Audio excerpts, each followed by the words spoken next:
This video is brought to you by Origo Inspect. Keep your drivers from pencil whipping their inspections. The new menu in MyGeotab has some features that should help you find items within your database a lot faster.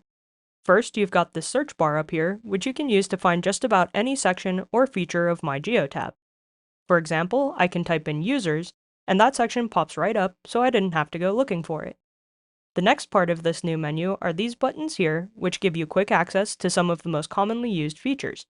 Dashboard will take you to where you can view all your dashboard reports. Assets lets you quickly navigate to where all your vehicles, trailers, or other assets are located.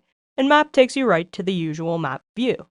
These subsections down to the dividing line include all of the items pertaining to actual data within your database. For example, Track includes data on your driver's trips history, zones, and routes.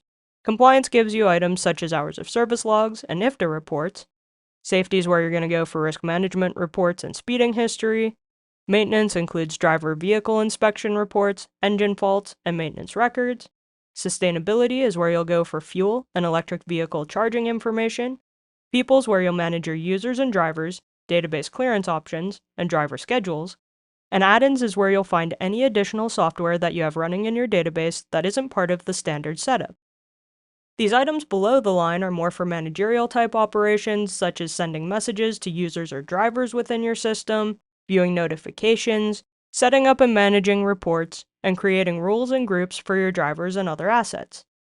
Beyond this, at the bottom here, you've got some miscellaneous items such as Geotab resources, help and support options, and then items pertaining to your system itself, such as general settings and the audit log.